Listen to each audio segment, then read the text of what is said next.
یہی وجہ ہے کہ وقت گزرنے کے ساتھ ساتھ غلام آزاد ہوتے گئے، ان کے حقوق بڑھتے گئے اور معاشرہ آہستہ آہستہ اس نظام سے دور ہوتا چلا گیا۔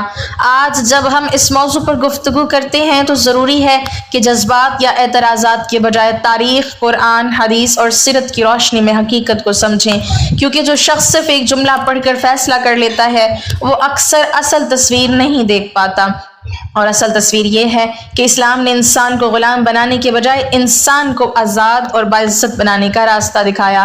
اب جب یہ بات واضح ہو چکی کہ لونڈی اور غلامی کا نظام اسلام نے پیدا نہیں کیا تھا بلکہ یہ اسلام سے صدیوں پہلے پوری دنیا میں موجود تھا، تو اگلا اہم سوال یہ پیدا ہوتا ہے کہ اسلام نے اس نظام کے اندر کون سی اصلاحات کی، اور وہ کون سے حقوق تھے جو ایک لونڈی کو حاصل تھے لیکن دنیا کی دوسری تہذیبوں میں انہیں حاصل نہیں تھے۔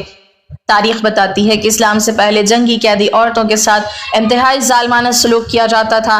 بعض قومیں انہیں قتل کر دیتی تھیں، بعض انہیں بازاروں میں بے رحمی سے فروخت کر دیتی تھیں، اور بعض کے نزدیک ان کی کوئی انسانی حیثیت ہی نہیں تھی۔ لیکن اسلام نے جب اس موضوع پر رہنمائی دی تو سب سے پہلے انسان کی عزت کو بنیاد بنایا۔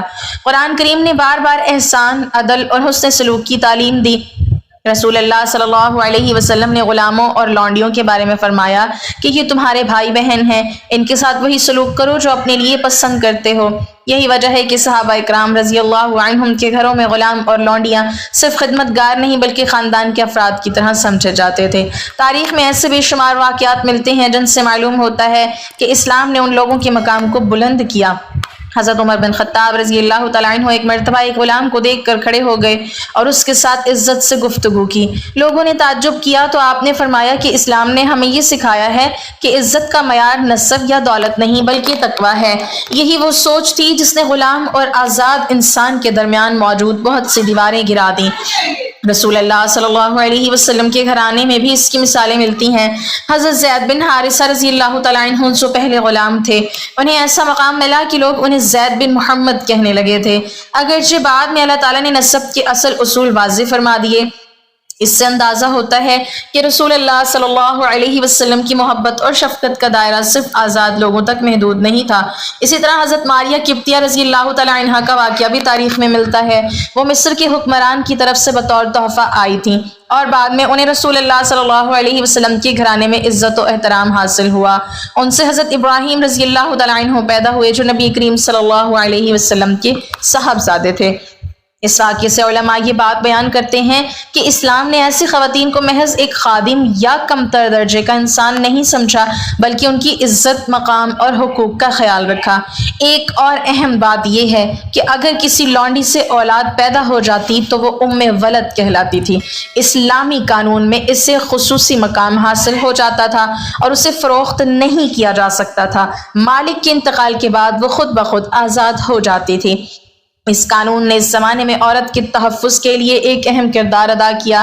اس کے برعکس دنیا کی بہت سی قوموں میں ایسی خواتین کے لیے کوئی تحفظ موجود نہیں تھا۔ ناظرین، یہاں یہ سمجھنا بھی ضروری ہے کہ اسلام نے غلامی کے دروازے تنگ اور آزادی کے دروازے وسیع کیے۔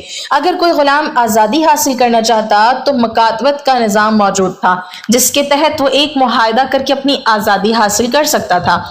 قرآن کریم نے مسلمانوں کو حکم دیا کہ اگر تم اپنے غلاموں میں بھلائی دیکھو تو ان کے ساتھ مکاتبت کا معاہدہ کرو اور اللہ کے دیے ہوئے مال میں سے انہیں بھی دو۔ اس آیت سے معلوم ہوتا ہے کہ اسلام غلامی کو دائمی حالت نہیں بنانا چاہتا تھا بلکہ آزادی کی طرف راستے کھول رہا تھا۔ اسی لیے بہت سے صحابہ اکرام رضی اللہ عنہم نے اپنی زندگی میں درجنوں غلام آزاد کیے۔ حضرت عثمان رضی اللہ تعالیٰ عنہ، حضرت عبد الرحمن بن عوف رضی اللہ تعالیٰ عنہ اور دیگر جلیل القدر صحابہ کے بارے میں روایات ملتی ہیں کہ وہ بڑی تعداد میں غلام آزاد کرتے تھے۔ ایک اور اہم پہلو یہ ہے کہ رسول اللہ صلی اللہ علیہ وسلم نے غلاموں اور لونڈیوں پر ظلم کرنے والوں کو سخت تنبیہ فرمائی۔ احادیث میں آتا ہے کہ جو شخص اپنے غلام کو بلا وجہ مارتا یا تکلیف دیتا اس کے لیے کفارہ غلام آزاد کرنا قرار دیا گیا۔ یہ اس بات کی دلیل ہے کہ اسلام ان کمزور طبقات کے حقوق کے بارے میں کس قدر حساس تھا۔ اگر ہم اس دور کے حالات کا جائزہ لیں تو معلوم ہوتا ہے کہ اسلام نے ایک ایسے معاشرے میں رحمت اور انصاف کا پیغام دیا جہاں طاقتور کمزور کو دبا دیتا تھا، لیکن اسلام نے اعلان کیا کہ سب انسان آدم علیہ السلام کی اولاد ہیں اور کسی عربی کو اجمی پر یا کسی کو گورے کو کالے پر کوئی فضیلت نہیں سوائے تقویٰ کے۔ یہی تعلیم غلاموں اور لونڈیوں کے معاملے میں بھی نظر آتی ہے۔ آج جب بعض لوگ تاریخ کے ان واقعات کو موجودہ دور کے معیار سے دیکھتے ہیں تو انہیں بہت سی باتیں عجیب محسوس ہوتی ہیں، لیکن اگر ہم اس زمانے کے حالات، جنگی نظام، معاشرتی ڈھانچے اور عالمی قوانین کو سامنے رکھیں تو معلوم ہوتا ہے کہ اسلام نے اس میدان میں بھی وہ اصلاحات کی جو اپنے وقت سے بہت آگے تھیں۔ یہی وجہ ہے کہ بہت سے غیر مسلم مورخین بھی اس بات کا اعتراف کرتے ہیں کہ اسلام نے غلاموں اور لونڈیوں کے ساتھ جو حسن سلوک اور حقوق کا نظام متعارف کرایا وہ اس زمانے کی دوسری تہذیبوں میں بہت کم نظر آتا ہے، اور اسی حقیقت کو سمجھے بغیر اس موضوع پر کوئی بھی رائے مکمل نہیں ہو سکتی۔ ناظرین، اب ہم اس سوال کی طرف آتے ہیں جو آج کے دور میں سب سے زیادہ پوچھا جاتا ہے، اور وہ یہ ہے کہ اگر ماضی میں لونڈیوں کا نظام موجود تھا تو پھر آج کیوں نہیں ہے؟ کیا آج بھی کسی عورت کو لونڈی بنایا جا سکتا ہے؟ کیا کوئی شخص یہ دعویٰ کر سکتا ہے کہ اسے اسلام نے ایسی اجازت دی ہے؟ اس سوال کا جواب سمجھنے کے لیے ہمیں اسلام کے بنیادی اصولوں اور موجودہ دنیا کے نظام دونوں کو سامنے رکھنا ہوگا۔ سب سے پہلے یہ بات یاد رکھنی چاہیے کہ اسلام نے لونڈی بنانے کا کوئی نیا راستہ ایجاد نہیں کیا تھا، بلکہ اس وقت دنیا بھر میں موجود جنگی قیدیوں کے نظام کے بارے میں احکام دیے تھے۔ اس زمانے میں بین الاقوامی قوانین، اقوام متحدہ، انسانی حقوق کے عالمی معاہدے اور جدید جیلوں کا نظام موجود نہیں تھا۔ جنگ کے بعد قیدیوں کے ساتھ کیا سلوک کیا جائے یہ ایک بڑا مسئلہ ہوتا تھا۔ اسلام نے ان حالات میں ایسے اصول مقرر کیے جن کے ذریعے قیدیوں کی جان، عزت اور بنیادی حقوق محفوظ رہ سکیں۔ لیکن وقت کے ساتھ دنیا بدل گئی، ریاستوں کے درمیان معاہدے وجود میں آئے، جنگی قیدیوں کے لیے بین الاقوامی قوانین بنے، اور تقریباً تمام ممالک نے غلامی اور انسانوں کی خرید و فروخت کو غیر قانونی قرار دے دیا۔ یہی وجہ ہے کہ آج وہ حالات موجود نہیں جن حالات میں ماضی کا وہ نظام پایا جاتا تھا۔ اسی لیے موجودہ دور کے جمہور علماء اس بات پر متفق ہیں کہ آج کسی آزاد عورت کو لونڈی نہیں بنایا جا سکتا، اور نہ ہی کسی عام عورت کے بارے میں ایسا تصور درست ہے۔ آج اگر کوئی عورت گھریلو ملازمہ ہے، کسی دفتر میں کام کرتی ہے، کسی کے گھر میں ملازمت کرتی ہے یا کسی بھی حیثیت سے معاشرے کا حصہ ہے تو وہ ہرگز لونڈی نہیں ہے۔ وہ ایک آزاد انسان ہے جس کے وہی حقوق ہیں جو دوسرے شہریوں کے ہیں۔ اسلام بھی اس کی عزت، جان اور حقوق کے تحفظ کا حکم دیتا ہے۔ افسوس کی بات یہ ہے کہ بعض اوقات کچھ لوگ تاریخ کے چند الفاظ پڑھ کر یا سیاق و سباق سے ہٹ کر بعض نصوص کو سمجھ کر یہ دعویٰ کر دیتے ہیں کہ آج بھی لونڈیوں کا نظام قائم کیا جا سکتا ہے، حالانکہ معتبر علماء نے ایسی سوچ کو غلط قرار دیا ہے۔ اسلام میں کسی بھی حکم کو سمجھنے کے لیے اس کے حالات، اسباب اور عملی تطبیق کو سمجھنا ضروری ہوتا ہے۔ اگر کوئی شخص صرف ایک لفظ پکڑ لے اور پورے دین کو نظر انداز کر دے تو وہ گمراہی کا شکار ہو سکتا ہے۔ رسول اللہ صلی اللہ علیہ وسلم کی پوری زندگی اس بات کی گواہ ہے کہ آپ صلی اللہ علیہ وسلم نے انسانوں کو آزاد کرنے، ان کے حقوق محفوظ بنانے اور ان کی عزت بڑھانے کی تعلیم دی۔ آپ صلی اللہ علیہ وسلم نے فرمایا کہ جو شخص کسی غلام کو آزاد کرتا ہے، اللہ تعالیٰ اس کے ہر عضو کے بدلے آزاد کرنے والے ایک ایک عضو کو جہنم سے آزاد فرما دیتا ہے۔ یہ حدیث اس بات کی نشاندہی کرتی ہے کہ اسلام کی اصل روح آزادی، رحمت اور انسانی احترام ہے۔ اگر اسلام کا مقصد غلامی کو ہمیشہ کے لیے قائم رکھنا ہوتا تو غلام آزاد کرنے پر اتنی بڑی فضیلت بیان نہ کی جاتی۔ پھر ہم یہ بھی دیکھتے ہیں کہ صحابہ اکرام رضی اللہ عنہم غلام آزاد کرنے میں ایک دوسرے سے سبقت لے جانے کی کوشش کرتے تھے۔ وہ اسے نیکی، ثواب اور اللہ کی رضا کا ذریعہ سمجھتے تھے۔ اس سے معلوم ہوتا ہے کہ اسلامی معاشرے کا رخ غلامی بڑھانے کی طرف نہیں بلکہ غلامی ختم کرنے کی طرف تھا۔ آج دنیا کے حالات بدل چکے ہیں، ریاستی قوانین موجود ہیں، عدالتیں موجود ہیں، انسانی حقوق کے ادارے موجود ہیں اور ہر انسان کو قانونی تحفظ حاصل ہے۔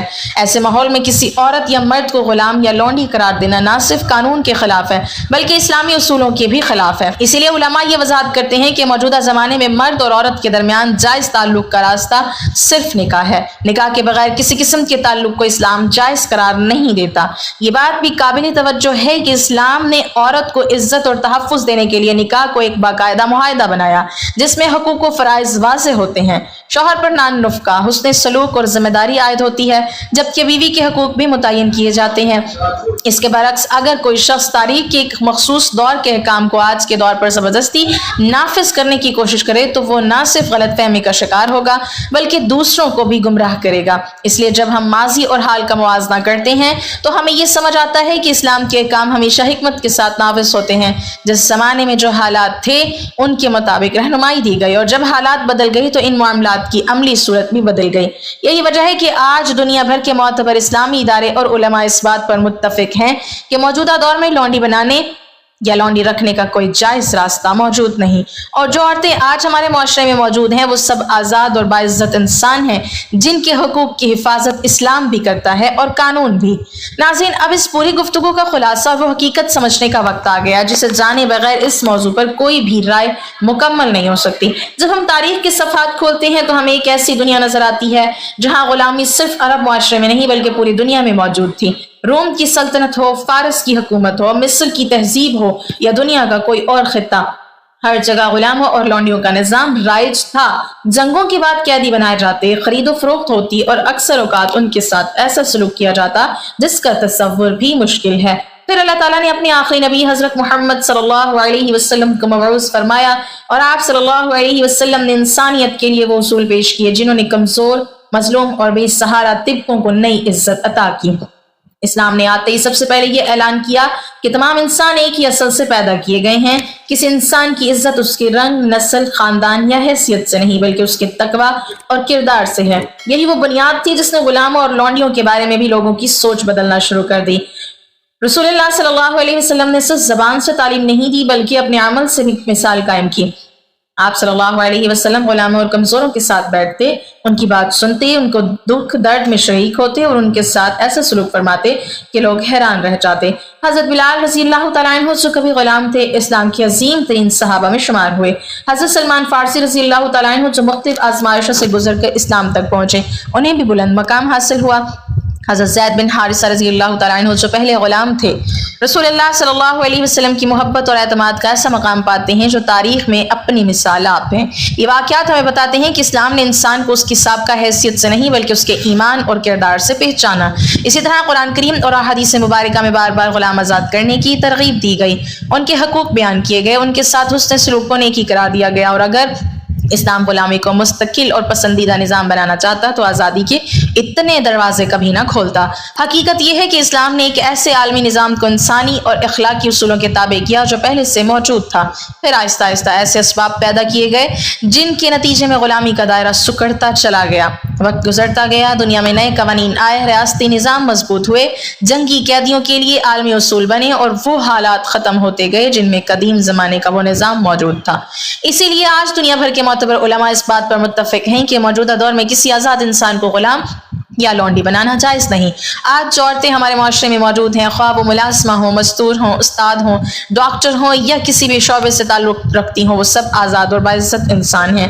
ان کے بارے میں لونڈی کا تصور کرنا بھی درست نہیں۔ اسلام نے اس کی عزت، جان، مال اور حقوق کے تحفظ کا حکم دیا ہے۔ یہی وجہ ہے کہ آج مرد اور عورت کے درمیان جائز تعلق کا راستہ صرف نکاح ہے، جس میں دونوں کے حقوق محفوظ ہوتے ہیں اور دونوں ایک باعزت رشتے میں بندھتے ہیں۔ ناظرین، اس موضوع پر گفتگو کرتے وقت جذبات، سنی سنائی باتوں یا سوشل میڈیا کی ادھوری معلومات پر اعتماد کرنے کے بجائے قرآن، حدیث، سیرت اور معتبر علماء کی تشریحات کو سامنے رکھنا ضروری ہے۔ بہت سے لوگ صرف ایک لفظ سن کر یا ایک روایت کا حصہ پڑھ کر رائے قائم کر لیتے ہیں، جبکہ حقیقت اس سے کہیں زیادہ وسیع اور گہری ہوتی ہے۔ جب ہم پورے تاریخی پس منظر کو دیکھتے ہیں تو معلوم ہوتا ہے کہ اسلام نے غلامی پیدا نہیں کی بلکہ ایک پہلے سے موجود نظام میں انصاف، رحمت اور انسانیت داخل کی، پھر آزادی کی راہیں ہموار کی۔ یہی وہ حقیقت ہے جسے سمجھنا ہر مسلمان کے لیے ضروری ہے تاکہ وہ دین کو اس کے اصل روح کے ساتھ سمجھ سکے۔ اللہ تعالیٰ ہمیں دین کی صحیح سمجھ عطا فرمائے، حق کو حق سمجھ کر قبول کرنے کی توفیق دے اور ہمیں ایسی معلومات حاصل کرنے کی توفیق عطا فرمائے جو ہمارے ایمان، علم اور کردار میں اضافہ کریں۔ آمین۔ ناظرین، کمنٹ باکس میں اللہ تعالیٰ کے 99 ناموں میں سے ایک نام ضرور ٹائپ کریں۔